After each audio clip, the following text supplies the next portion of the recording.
नमस्कार साथियों, कैसे हैं आप सब। मैं हूं आपका अपना डॉक्टर अखिलेश पांडे। पाठशाला नौकरी के इस हमारे यूट्यूब चैनल पर आप सबका बहुत बहुत स्वागत है। साथियों, उम्मीद करता हूं आप सब जहां भी होंगे, जैसे भी होंगे, अच्छे होंगे, कुशल होंगे, मंगल होंगे और आप सब पूरी तल्लीनता के साथ हिंदी विषय की टीजीटी पीजीटी विज्ञापन संख्या 2022 को लक्ष्य बना करके उसमें जुट गए होंगे। साथियों, सीधे सीधे विषय पे आते हैं। आप सबको, हम सबको पता है कि हम सब इस समय लक्ष्य 2022 टीजीटी पीजीटी बनाकर चल रहे हैं, जिसके निमित्त जो महत्वपूर्ण कदम होता है अंतिम रूप से चयन लेने के लिए, वह होता है कि हम अब तक जो भी पढ़े हैं उसका अभ्यास लगातार करते चलें। इसी क्रम में हम लोगों ने साथियों शुरुआत किया था आदिकाल से, और आदिकाल की जो श्रृंखला हमने शुरू की थी उसमें कुल लगभग 7 खंड बनाए थे। लेकिन आदिकाल में इतने बिखरे हुए थे, महत्वपूर्ण तथ्य हैं कि उनको 7 खंडों में बांधना मुश्किल हो गया, क्योंकि हम 25 प्रश्न प्रतिदिन लेकर के आते हैं। तो ऐसे में आदिकाल का अंतिम और 8वां खंड आज लेकर के आपके सामने है। वो है 8वां भाग जो आपका है, वो है आदिकालीन प्रमुख तथ्यों और कवियों के आधार पर। ये 25 प्रश्नों का अंतिम आदिकाल का भाग संख्या 8 है।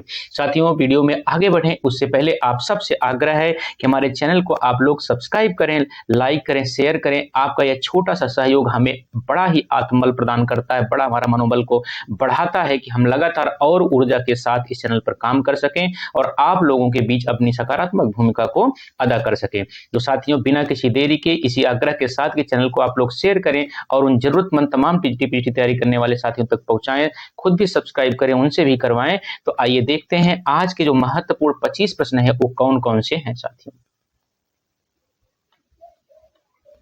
सबसे पहले हेडिंग है आदिकाल भाग 8, आदिकालीन प्रमुख तथ्य या कवि।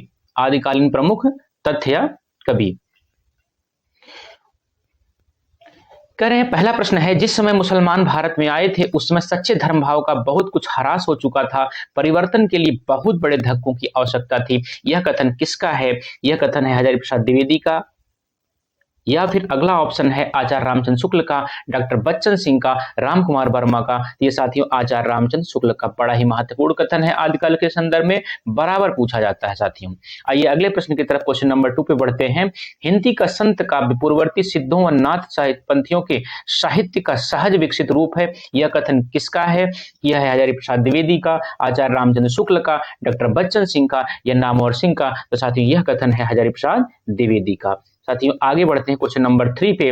तज कीरा ईसुवराई हिंदी में ग्रंथ किसका है? मौलवी करीमुद्दीन का, विनय चंद्र सूरी का, हरिभद्र सूरी का या बालनाथ का। तो साथियों यह है मौलवी करीमुद्दीन का। यह वास्तव में तासी का जो ग्रंथ है उसी का हिंदी में अनुवाद है साथियों। करें, चौपाई में पहली बार 12 मासा का वर्णन किस ग्रंथ में देखने को मिलता है? नेमनाथ चिरो में या नेमनाथ चौपाई में? तो ये नेमनाथ चौपाई में मिलता है साथियों। आगे 2 ऑप्शन और मिलेंगे, लेकिन उत्तर आपका नेमनाथ चौपाई है। बीसल देवरासो पुष्पदंत कोई मतलब नहीं है। आगे करें हैं, नेमनाथ चौपाई ग्रंथ के लेखक कौन है? विनय चंद्र सूरी, हरिभद्र सूरी, मौलवी करीमुद्दीन या स्वयंभू? तो आपके हैं विनय चंद्र सूरी। करें 63 महापुरुषों की, क्वेश्चन नंबर 6, 63 महापुरुषों की कथा किस ग्रंथ में मिलता है? पौंचरू में मिलता है या फिर बीसल देवरासो में मिलता है या पुष्पदंत में मिलता है? एक ऑप्शन इसका यहाँ पे और होना चाहिए था नीचे साथियों, वो है महापुराण में। किसमें है? महापुराण में। इसका उत्तर है महापुराण साथियों। ये ऑप्शन बी यहाँ पे होना चाहिए था, अगली स्लाइड में शायद छूट गया हो। आगे चलते हैं। हाँ, ये महापुराण, ये उत्तर मिल गया महापुराण में। करें, नाथ संप्रदाय में बालनाथ किसे कहा जाता है? जलंधर को, चौरंगी नाथ को, गोपीचंद को या चुड़कर नाथ को? तो ये जलंधर को जो है आपको क्या कहा जाता है साथियों? बालनाथ कहा जाता है। बड़ा ही महत्वपूर्ण प्रश्न है, पूछा गया हुआ है। करें, हिंदू समाज में नीची से नीची समझी जाने वाली जाति भी अपने से नीचे एक और जाति ढूंढ लेती है। यह कथन किसका है? डॉक्टर बच्चन सिंह का, आचार्य रामचंद्र शुक्ल का, हजारी प्रसाद द्विवेदी का, राहुल शंकरत्यायन का? तो साथियों हजारी प्रसाद द्विवेदी का बड़ा ही महत्वपूर्ण कथन है, आदिकाल के संदर्भ में ये बराबर पूछा जाता है। कह रहे हैं क्वेश्चन नंबर 9, ब्रजभाषा के हाथ में हाथ दिए खड़ी बोली उतरी कथन किसका है? हजारी प्रसाद द्विवेदी का है क्या? आचार्य रामचंद्र शुक्ल का है क्या? डॉक्टर बच्चन सिंह का है क्या? नामवर सिंह का है क्या? ये साथियों है आचार्य रामचंद्र शुक्ल का बड़ा ही महत्वपूर्ण कथन है। अगले क्वेश्चन पे बढ़ते हैं। सर्वाधिक चरित्र काव्य किस साहित्य में लिखा गया? जैन साहित्य में, रासो साहित्य में, सिद्ध साहित्य में या नाथ साहित्य में? तो ये जो जैन साहित्य है साथियों, इसी एक प्रमाणिक साहित्य भी माना जाता है, आदिकाल का धार्मिक साहित्य भी माना जाता है। ये इसी में आपको सर्वाधिक चरित्र काव्य देखने को मिलता है साथियों। क्वेश्चन नंबर 11 कह रहे हैं कि आध्यात्मिक रंग के चश्मे आजकल बहुत सस्ते हो गए, यह कथन किसका है?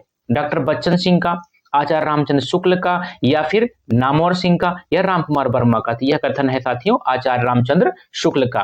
करें 10वीं से लेकर के 14वीं शताब्दी काल तक हिंदी का जो आदिकाल है भाषा की दृष्टि से अपभ्रंश का ही बढ़ावा है, यह कथन किसका है? पहला है राहुल शंकरत्यायन का, या फिर डॉक्टर रामकुमार वर्मा का, या फिर नामवर सिंह का, या हजारी प्रसाद द्विवेदी का? तो ये हजारी प्रसाद द्विवेदी इसके सही उत्तर होंगे साथियों। माधव हम परिणाम निराशा, यह कथन किसका है? अमीर खुसरो का है, विद्यापति का, श्रीधर का, रूप गोस्वामी का? तो साथियों यह है विद्यापति का।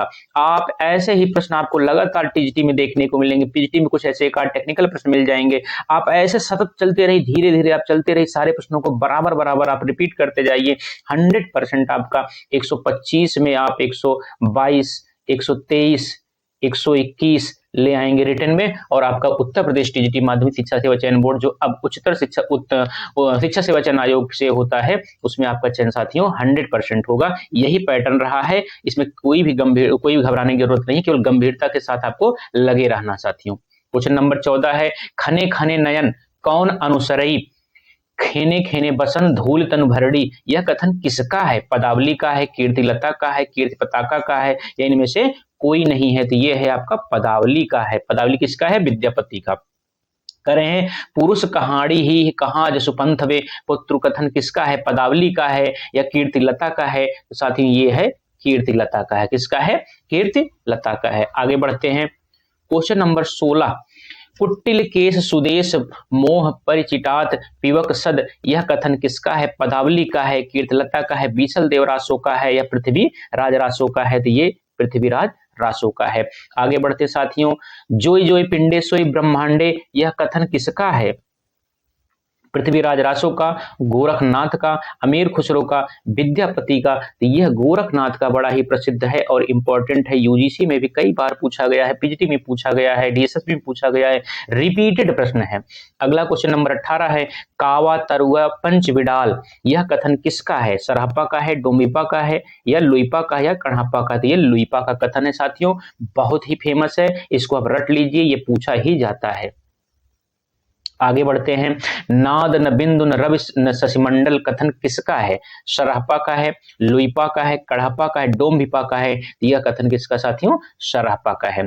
करे विद्यापति को श्रृंगार रस का सिद्ध वाक कवि किसने कहा? बच्चन सिंह ने कहा, आचार्य रामचंद्र शुक्ल ने कहा, या फिर अगला ऑप्शन देखते हैं हजारी प्रसाद द्विवेदी ने कहा। यहाँ जो हिंदी लिखा है यहाँ द्विवेदी होना चाहिए था, हजारी प्रसाद द्विवेदी, और यही कथन आपका, यही उत्तर आपका सी वाला ऑप्शन सही है।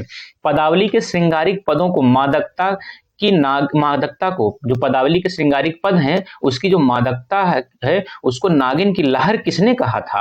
रामकुमार वर्मा ने, नामवर सिंह, निराला ने, बच्चन सिंह? निराला ने कहा था। ये जब आचार्य रामचंद्र शुक्ल की पुस्तक उठा के आप पढ़ेंगे तो वहां आपको सीधे सीधे ये फैक्ट मिलेगा। और साथ ही ये उत्तर आपका सही है, पूछा जाता है, बड़ा प्रश्न है ये, टीजीटी से ऊपर का प्रश्न है, यानी पीजीटी में भी आ सकता है और असिस्टेंट प्रोफेसर में भी आ सकता है, ये उस स्तर का प्रश्न है।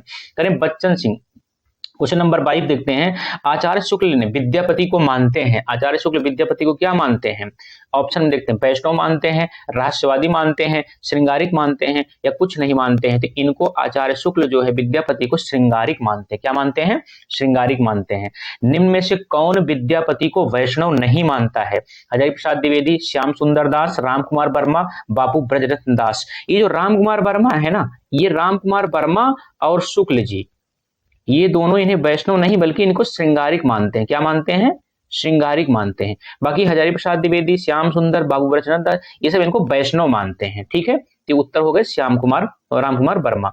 अगला देखते हैं 24, ग्रियर्सन ने विद्यापति को क्या कहा है? वैष्णव कहा है, रहस्यवादी कहा है, श्रृंगारिक कहा है, कुछ नहीं कहा है। अभी आपने देखा वैष्णव किसने कहा? हजारी प्रसाद द्विवेदी ने कहा। श्रृंगारिक किसने कहा? आचार्य शुक्ल रामकुमार वर्मा ने कहा। ये जो रहस्यवादी है ना, यही ग्रियर्सन ने कहा था। क्या कहा था? ग्रियर्सन ने कहा था साथियों। तो ये ग्रियर्सन विद्यापति क्या मानते हैं? रहस्यवादी मानते हैं।